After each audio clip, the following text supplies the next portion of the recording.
Namaste students. Today we are going to the last portion of the third chapter, fiber to fabric. In previous class we already discussed about the different method using to fiber, that means knitting and weaving. Do you study well? Okay, what is weaving? Yes, the process of arranging two sets of yarn together to make a fabric is called weaving. So what is spinning? The process of making yarn from fiber is called spinning. So today we study about the history of clothing material. History of clothing material. നമുക്കറിയാം എന്തൊരു ഇൻവെൻഷനും പെട്ടെന്ന് നമ്മൾ കണ്ടുപിടിക്കുന്നതല്ല. വർഷങ്ങളായിട്ടുള്ള പ്രയത്നത്തിൻ്റെ ഫലമായിട്ടായിരിക്കും ആ കണ്ടുപിടുത്തങ്ങൾ വരുന്നത്. Okay, have you ever wondered that the material people used in the Asian times for cloth? നമ്മൾ പഠിച്ചിട്ടുണ്ട്, നമ്മൾ ഫിഗറിലും പിക്ചേഴ്സിലൊക്കെ കണ്ടിട്ടുണ്ട്. ഏൻഷ്യൻ്റ് മാൻസ് വിയറിങ് ക്ലോത്ത് അവ ഉപയോഗിച്ചിട്ടുണ്ടോ, അല്ലെങ്കിൽ എങ്ങനെയാണ്? It appeared that in those times people used to bark and big leaves of the tree or animal skins to cover themselves. ആ കാലഘട്ടത്തിലും Asian ടൈമിലും മനുഷ്യർ ധരിച്ചിരുന്നു. വസ്ത്രങ്ങൾക്ക് പകരം അവർ ഉപയോഗിച്ചിരുന്നത് ആനിമൽസിൻ്റെ സ്കിന്നും അതുപോലെ തന്നെ വലിയ വലിയ ഇലകൾ അതിലൊക്കെ കൊണ്ടാണ്. നിങ്ങൾ പിക്ചേഴ്സിലൊക്കെ കണ്ടു കാണുമല്ലോ. പിക്ചേഴ്സിൽ നമ്മൾ ഹിസ്റ്ററി പഠിക്കുമ്പോൾ അതിൽ ഉണ്ട് ഏഷ്യൻ്റെ പീപ്പിൾസിൻ്റെ dressing material. So, after people began to settle in agriculture communities, they learned to wear things on grass into mats and baskets. Once, animals' fleece over here were twisted together into long strands. These were woven to fabric. The early Indians wore fabric made out the cotton that grew in the region near the river Ganga. നമുക്കറിയാം ഗംഗ നമ്മൾ ഹിസ്റ്ററിയിൽ ഒരുപാട് സ്ഥലത്ത് നമ്മൾ പഠിക്കുന്നതാണ് ഗംഗയുടെ specialities. അപ്പോൾ ഗംഗയുടെ തീരത്തുള്ള മണലിൽ അവരെന്ത് കൃഷി ചെയ്യാൻ തുടങ്ങി? കോട്ടൺ. നമുക്കറിയാം നാച്ചുറൽ ഫൈബേഴ്സിൽ നമ്മൾ പഠിച്ച ഒരു ഇമ്പോർട്ടൻ്റ് ആയിട്ടുള്ള പ്ലാന്റാണ് കോട്ടൺ. കോട്ടണിൽ നിന്ന് നമ്മൾ എന്തെടുക്കുന്നുണ്ട്? ഫൈബേഴ്സ് ആൾറെഡി എടുക്കുന്നുണ്ട്. സോ അപ്പോൾ ഇന്ത്യയിലെ people, ancient people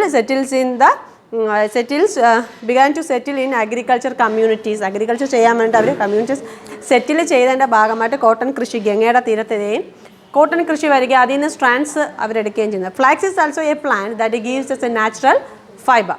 in Asian Egypt cotton as well as the flax were cultivated near the river Nile.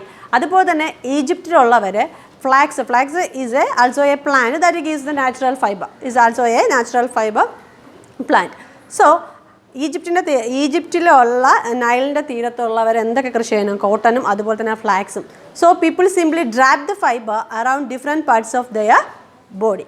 So many different ways of draping fibers were used with the invention of sewing needle. So people started stitching fiber to make cloth. അപ്പോൾ പെട്ടെന്നല്ല cloth directly ഉണ്ടാക്കിയല്ല, അവരാദ്യം plants invention ചെയ്ത് അല്ലെങ്കിൽ പ്ലാന്റ്സിൽ നിന്ന് fibres എടുക്കുന്നതും ആ fibres വെച്ച് needle കണ്ടുപിടിക്കുകയും അത് സ്റ്റിച്ച് ചെയ്യാനുള്ള ഉപകരണങ്ങളിലോട്ട് വരികയും ചെയ്യുന്നു. So stitched cloth have you gone through many variations since their invention. അപ്പോൾ സ്റ്റിച്ചിങ് മെറ്റീരിയൽ കണ്ടുപിടിച്ചതുകൂടി ഭയങ്കര ഒരു വേരിയേഷൻ, അതായത് ആ മേഖലയിൽ വളരെയധികം ഒരു മാറ്റം സംഭവിക്കുന്നു. But it is nothing amazing to their saris, dhoti, lungi, etc. are invented through this invention. Okay, just there is a large variety in the food eaten in all over the country. A large variety exists also in fabric and cloth item. നമുക്കറിയാം in India, in different regions we eat different types of food. Also അതുപോലെ തന്നെയാണ് so in different regions of India wear different types of dresses. നമുക്കറിയാം കേരളത്തിലുള്ളവർ കൂടുതൽ most people wearing sari is A sari, but in north Indians is using churidar.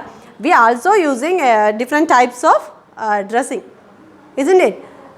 എല്ലാവരും പലതരത്തിലുള്ള dressing മെറ്റീരിയലാണ് ഉപയോഗിക്കുന്നുണ്ട്. അത് പക്ഷേ കൂടുതലും നമ്മൾ കൾച്ചറൽ ഇതായിട്ട് നോക്കുമ്പോഴത്തേക്ക് ഓരോ സ്റ്റേറ്റ് വരുമ്പോഴത്തേക്കും മാറി മാറി ഇരിക്കും.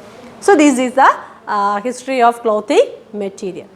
So in this chapter we study about the natural fibers natural fiber and synthetic fiber. Natural fibers like cotton and jute we already discussed. അതുപോലെ ഹിസ്റ്ററി പറഞ്ഞപ്പോൾ ഒരു ഫ്ലാക്സിനെ കുറിച്ച് പറഞ്ഞു.